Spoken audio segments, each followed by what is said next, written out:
The Seahawks are looking to keep their 3-game winning streak alive when they host the 3-3 Houston Texans this weekend. The Texans enter Sunday coming off their bye, so they've had extra time to prepare for Seattle, making this another tough challenge for the Seahawks.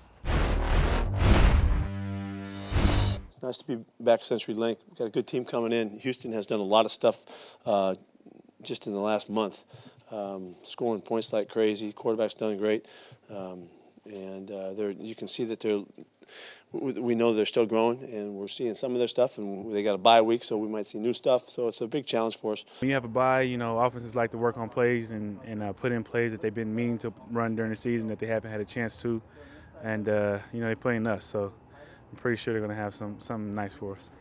Rookie quarterback Deshaun Watson is effective both in the air and on the ground. The former Clemson Tiger has thrown for nearly 1,300 yards and 15 touchdowns. He also has over 200 yards rushing, which is second best among quarterbacks in the league.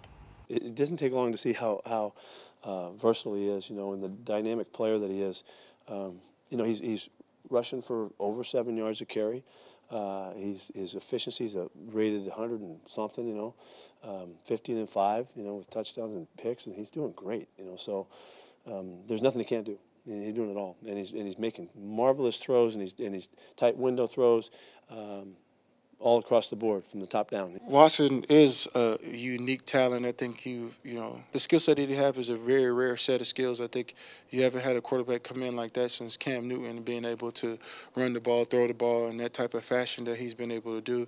I think he can command the offense. He can switch the plays. He can run it. He can throw it. He's just a complete quarterback at a young age. Two targets Watson goes to often are DeAndre Hopkins and Will Fuller. Hopkins leads the league in touchdown receptions with 6, while Fuller is just behind him with 5. Well, DeAndre has great hands. He's strong at the point of attack.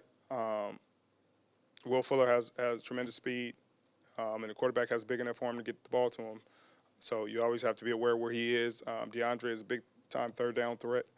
So especially on the backside, single receiver side, they're going to look to get him the ball. They have explosive players on the outside, on the perimeter. Obviously, again, 10 comes to mind. He is their savvy possession wide receiver. He has really good ball control.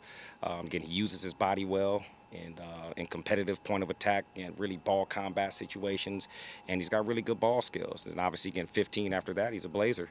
Seattle's run defense is coming off its best game of the year, allowing only 46 yards on the ground against the Giants. They will be put to the test against the Texans, who are averaging close to 138 yards per game this season.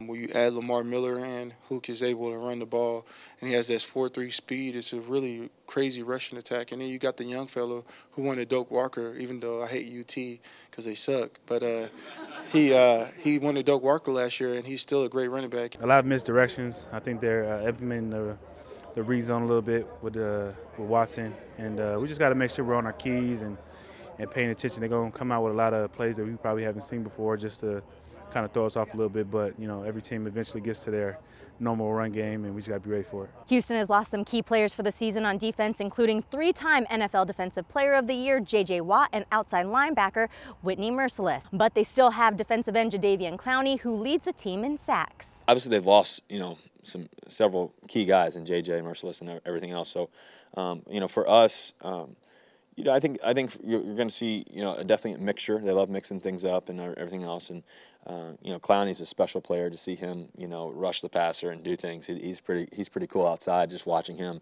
on film, I mean, the guy can really run and make plays. Texans head coach Bill O'Brien said they've been cranking up the music at practice this week to prepare the rookie QB for the roar of the 12s. It's no secret how CenturyLink Field's atmosphere can affect even the most tenured players in the NFL. I think it's not just young players; it's impact all the greatest players. Tom Brady, Aaron Rodgers, all those guys. The noise in our stadium is one of a kind. We have one-of-a-kind fans. The 12s are just amazing fans. No matter where you're at, they're able to shake the stadium.